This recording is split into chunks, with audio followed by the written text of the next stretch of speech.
श्री गुरु चरण सरोज रज निज मन मुकुर सुधार। वरणौ रघुबर बिमल जसु जो दायक फलचार। बुद्धिहीन तनु जान के सुमिरो पवन कुमार। बल बुद्धि विद्या देहु मोहे हरहु कलेश विकार। हरहु कलेश विकार।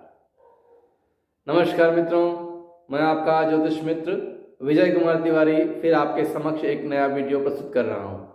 मित्रों, हमारी संस्कृति में त्योहारों का अति महत्व है, जो कि हमारे संस्कारों से और हमारे भारत देश को सदैव समर्थन प्रदान करता है।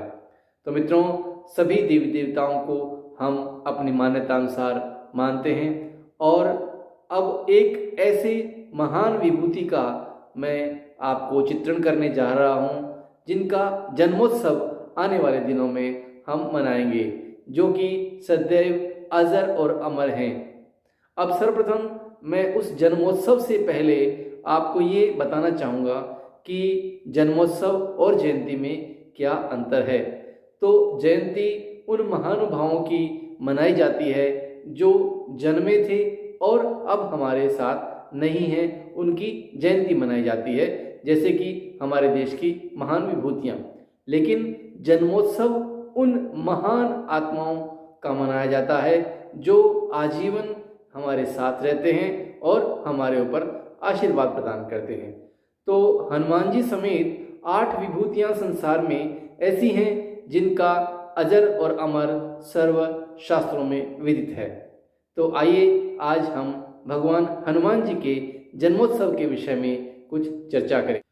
आज मैं हनुमान जी के, जो कि संकट मोचन के नाम से प्रसिद्ध हैं, उनके जन्मोत्सव के बारे में चर्चा करूंगा कि इस वर्ष 2023 में कब है, कब मनाई जाएगी, 5 अप्रैल को मनाई जाएगी या 6 अप्रैल को मनाई जाएगी। उसमें मैं आपको शास्त्र सम्मत क्या उचित रहेगा, उसी अनुसार मैं आपको इस त्यौहार को मनाने का तरीका व इस त्यौहार को मनाने का समय और पूजन व मुहूर्त आप सबको विदित करवाऊंगा।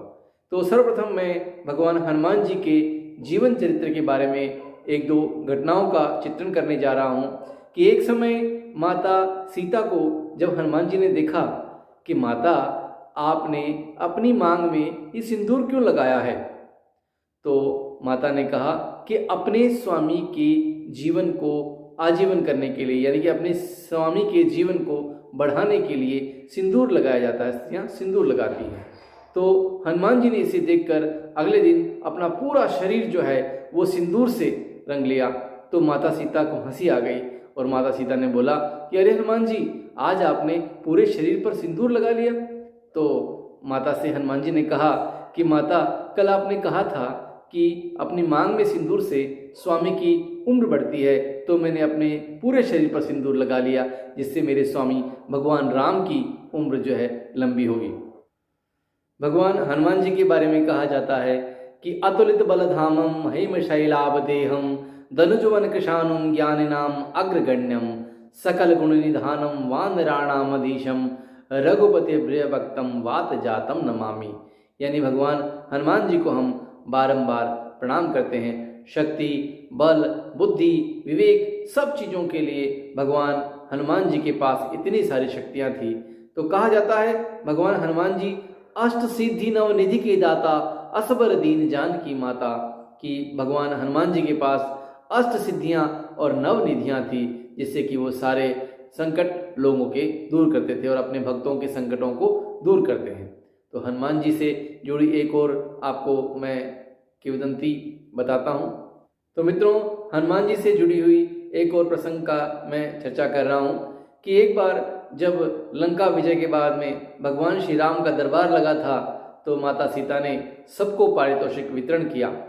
जब माता ने कहा कि मैं एक वैजयंती माला, जो बड़े बड़े सुंदर मोतियों की माला है, वो मैं एक भक्त को देना चाहती हूँ, और वो माला माता ने कहा कि ऐसा भक्त जो कि भगवान श्री राम के शरीर से जुड़ा हुआ है, उनके मन से जुड़ा हुआ, उनकी आत्मा से जुड़ा हुआ है, ऐसे भक्त को देना चाहती हूँ। तो माता सीता ने वह माला हनुमान जी को प्रदान कर दी। हनुमान जी ने जब माला ली तो उसे अपने मस्तक पर लगाया और फिर उसे माला को तोड़कर उसके मोतियों को, एक एक मोती को चबा चबा कर खाकर देखने लगे कि कहीं इनमें भगवान श्री राम का नाम तो नहीं है। तो जब उन्होंने देखा तो जब माला को निरर्थक पाया और सारी माला को भूमि पर फेंक दिया, तब विभीषण जी ने कहा कि हे हनुमंत, माता सीता जो कि भगवान श्री राम की अर्धांगिनी है, उन्होंने विजय प्राप्ति के पश्चात तुम्हें इतना बड़ा पारितोषिक प्रदान किया और तुमने उस माला को फेंक दिया। तो हनुमान जी ने विभीषण जी से कहा कि जिस माला में भगवान राम का नाम नहीं है, उस माला को मैं रखना बिल्कुल निरर्थक समझता हूँ। तो भगवान श्री राम की ऐसी माला, माता सीता की जो दी हुई माला हनुमान जी ने जब निरर्थक साबित करके भूमि पर फेंक दी, तो विभीषण जी ने कहा कि तुम्हारा शरीर भी निरर्थक है, क्या तुम्हारे शरीर में भी भगवान राम का नाम है? तो बोला हाँ, मेरे रोम रोम में, मेरे अंग अंग में भगवान राम का नाम समाया है। तो विभीषण जी ने कहा कि बताओ और ये प्रतिपादित करो कि तुम्हारे पूरे शरीर में भगवान राम का नाम है।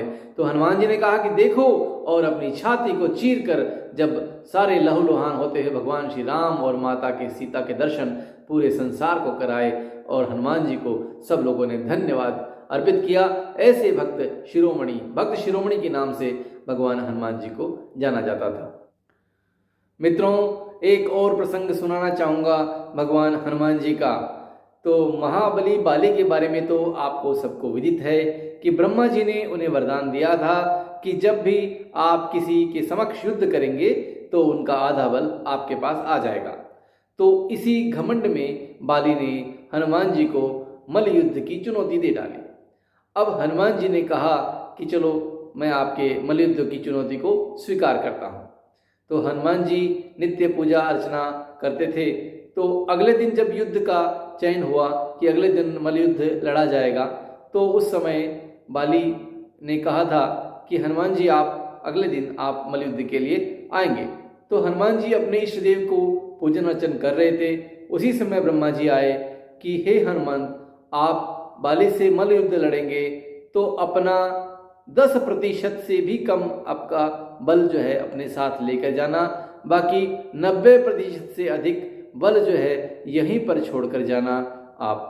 तो ऐसा करने पर जब हनुमान जी अगले दिन युद्ध के लिए गए, तो जब मल्ल युद्ध का अखाड़ा था, तो बाली जैसे ही मल्ल युद्ध के प्रांगण में आए तो बाली के शरीर में जो है वो जकड़न शुरू हो गई और बाली का जो शरीर है वो फटने लगा और धीरे धीरे उनकी चमड़ी जो है वो बिल्कुल कसती गई और रक्त बहने लगा। जब बाली ने सोचा कि ये मेरे साथ क्या हो रहा है, तो ब्रह्मा जी को बाली ने याद किया और ब्रह्मा जी ने कहा कि तुम इतना दूर चले जाओ जहां पर हनुमान जी का साया भी आपके ऊपर नहीं पड़े और हनुमान जी का बल जो है वहां कम हो जाए, इतनी दूर चले जाओ। तो अगले दिन जब बाली ब्रह्मा जी के पास गया कि भगवान मेरे साथ ऐसा क्यों हुआ, तो ब्रह्मा जी ने कहा कि मैंने हनुमान जी को कहा था कि अपना 10% से भी कम बल लेकर जाना बाली के समक्ष युद्ध में। जब वह 10% से कम लेकर आए तब तुम्हारा ये हाल हो गया था। तो हनुमान जी में कितना बल था, इसलिए बाली ने फिर क्षमा मांगी हनुमान जी से और हनुमान जी से कहा कि मैं आपके बल को चुनौती गलत ही डाली थी, हे हनुमान जी मुझे माफ करो। तो भगवान हनुमान जी बल बुद्धि विद्या सबके प्रदायका थे और सब चीजें प्रदान करते थे। आज भी भक्तों के लिए सदैव अजर और अमर हैं भगवान हनुमान जी। तो मित्रों, अब मैं आपको ये समय बताना चाहूँगा कि किस दिन 2023 में हनुमान जी के जन्मोत्सव को मनाया जाना चाहिए, शास्त्र सम्मत क्या है और किस प्रकार से विधि विधान से उसका पूजन और अर्चन करना चाहिए। तो मित्रों, इस बार 5 अप्रैल 2023 को प्रातः 9:20 से पूर्णिमा तिथि प्रारंभ हो रही है और आगे 6 तारीख को यानी 6 अप्रैल 2023 को 10:30 के आसपास हनुमान जी का जन्मोत्सव मनाया जाएगा। यानी कि पूर्णिमा तिथि जो है 6 तारीख को सुबह 10:30 तक रहेगी और पूर्णिमा तिथि का जो व्रत है वो 5 तारीख को रहेगा, क्योंकि चंद्र दर्शन 5 तारीख को पूर्णिमा का रहेगा। लेकिन सूर्योदय के साथ जो तिथि उदय होती है उसमें भगवान हनुमान जी का जन्मोत्सव मनाया जाता है। तो यह जन्मोत्सव 6 अप्रैल 2023 को प्रातःकाल में मनाया जाएगा। सभी भक्तजन इस दिन हनुमान जी का चोला, हनुमान जी का सिंदूर, हनुमान जी का यज्ञोपवीत और हनुमान जी के प्रसाद लड्डू और हनुमान जी को जो चंदन और तिलक लगाया जाता है, सिंदूर लगाया जाता है, वो हनुमान जी को पहनाना चाहिए और लगाना चाहिए, और साथ ही माल्यार्पण और पुष्प आदि अर्पित करने चाहिए। तत्पश्चात बजरंग बाण, हनुमान चालीसा, सुंदरकांड का पाठ करना चाहिए और साथ ही हनुमान जी को अर्पण करके अपने जीवन के सारे पापों को नष्ट करके भगवान से अजेय और वीरता और धन, बल, बुद्धि, विद्या, देह आदि सबका भगवान से आशीर्वाद लें और प्रार्थना करें कि हमारे सारे कष्टों को हनुमान जी दूर करें। बुद्धि, विद्या सबके प्रदादायका थे और सब चीजें प्रदान करते थे। आज भी भक्तों के लिए सदैव अजर और अमर हैं भगवान हनुमान जी। तो हम मनाएंगे 6 अप्रैल 2023 को हनुमान जी का जन्म दिवस। बोलो पवन सुत हनुमान की जय।